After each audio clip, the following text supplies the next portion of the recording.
حضرت میکائیل علی نبی علیہ السلام کے جن کی ڈیوٹی تقسیم رزق کائنات ہے، اللہ نے ان کو پیدا فرمایا۔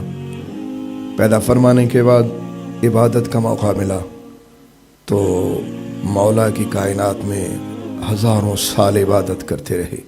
ایک دن عرض کیا، میرے مولا میں چاہتا ہوں میں طویل عبادت کروں، لیکن طویل عبادت جب میں کروں تو مجھے کوئی ڈسٹرب نہ کرے، کوئی ذمہ داری میں قبول نہیں کرنا چاہتا ان دنوں میں، تیری عطا چاہتا ہوں، صرف تیری عبادت کرنا چاہتا ہوں۔ اجازت ملی، لاکھوں سال حضرت میکائیل علیہ السلام نے عبادت کی، اور جب عبادت مکمل ہو گئی، عبادت کی تکمیل کے بعد حضرت میکائیل علیہ السلام نے سر اٹھایا اور سر اٹھا کے عرض کی کہ بار الہ میری عبادت قبول فرما لیں۔ اللہ تعالیٰ نے عبادت کو شرف قبولیت عطا فرمایا اور فرمایا میکائیل مانگ، کیا مانگتا ہے؟ حضرت میکائیل علیہ السلام نے عرض کی کہ میرے اللہ، میں نے تیری سلطنت میں چلتے پھرتے دیگر فرشتوں سے کچھ سنا ہے۔ فرمایا میکائیل کیا سنا ہے؟ عرض کی کہ میرے مولا میں نے یہ سنا ہے ایک زمین بنے گی جس میں لوگ بسیں گے، رہیں گے، تیری عبادت بھی کریں گے، تیری فرما بردار بھی ہوں گے، تیری نافرمانی بھی کریں گے۔ ان کی ہدایت کے لیے تو نبیوں اور رسولوں کو بھیجے گا، ایک ان نبیوں اور رسولوں کا سردار ہوگا جس سے سید الاولین والآخرین کا درجہ حاصل ہوگا، اور ایک رات تو اسے اپنے دیدار کے لیے بلائے گا۔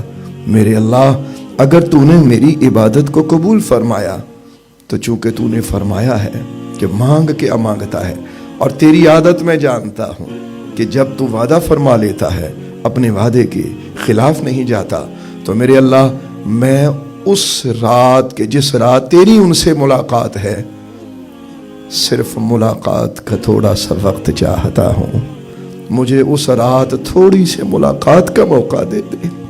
اللہ اکبر۔ اللہ تبارک و تعالیٰ نے ارشاد فرمایا، پیارے میکائیل ہم اپنے وعدے کے خلاف نہیں جاتے، جائیے، ہم نے آپ کو اس رات اپنے حبیب کی سواری کی باغ پکڑنے کی اجازت دے دی ہے کہ آپ میرے حبیب کی سواری کی باغ پکڑ کر آگے آگے کچھ دیر چلتے رہیے گا۔ معراج کی رات حضرت میکائیل علیہ السلام کچھ مسکرا رہے ہیں، لیکن اس مسکراہٹ کے بعد جب دوبارہ حضرت میکائیل علیہ السلام سے آسمانوں پر ملاقات ہوئی تو حضرت جبریل علیہ السلام بھی ساتھ ہیں۔ میرے آقا نے فرمایا کہ جبریل، یہ میکائیل کو کیا ہوا؟ میرے سامنے مسکرا رہے تھے لیکن اب یہ انتہائی سنجیدہ ہیں۔ عرض کی کہ یا رسول اللہ، جب سے اللہ نے جہنم کو بنایا اس وقت سے لے کر آج تک کبھی میکائیل مسکرائے نہیں، ان کی مسکراہٹ ختم ہو گئی، یہ ہر وقت پناہ مانگتے ہیں اس جہنم کی آگ سے۔ یہ کہتے ہیں یا اللہ، تو نے عزازیل کو اس میں پھینکنے کا ارادہ کر لیا ہے، کہیں مجھے اس میں نہ پھینک دینا۔ اللہ اکبر۔ تو تھوڑی دیر کے لیے مسکراہٹ آئی تھی، جتنی دیر آپ کی خدمت میں رہے ہیں یا رسول اللہ یہ مسکراتے رہے ہیں، اور اس کے بعد اب پھر یہ اسی طرح ہو گئے۔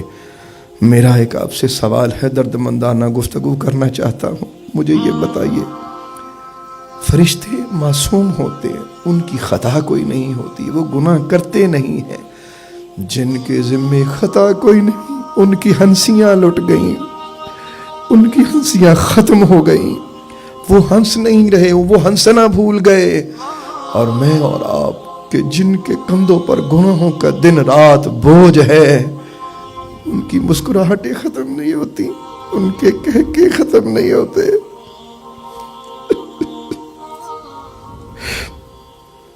ہم کس طرف چل پڑے ہیں؟ میرا آپ سے ایک درد مندانہ سوال ہے،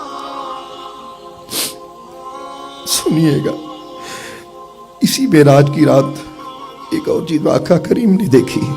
حضور نے فرمایا جبریل، میں جیسے جیسے اوپر آسمانوں کی طرف جا رہا ہوں، میں دیکھتا ہوں کہ فرشتے اپنے سر کو چھپاتے، اپنے پروں سے اپنے چہروں کو چھپاتے، یہ ایسا کیوں کرتے ہیں؟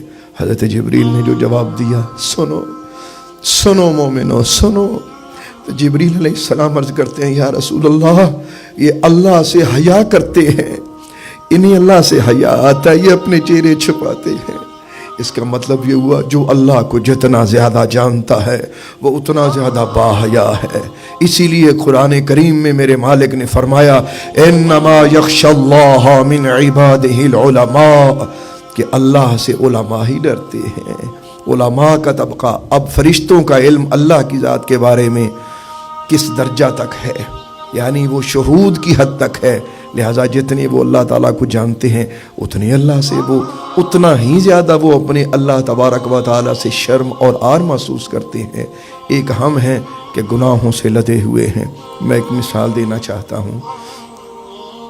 بچہ گھر سے جب باہر جائے نا تو شام کو جب لیٹ آئے، آپ کو پتہ ہے گھر سے ڈانٹ پڑتی ہے، اسے گھر میں قبول کر لیا جاتا ہے. میرا اور تیرا گھر قبر ہے، زندگی کی شام ہونے والی ہے. ایسا نہ ہو کہ جس طرح لیٹ آنے والے بچے کو مار پڑتی ہے، پٹائی ہوتی ہے، ایسا نہ ہو کہ زندگی کی شام ہو جائے اور اس قبر تک جاتے جاتے اور بعد میں پھر ہمیں مار پڑے.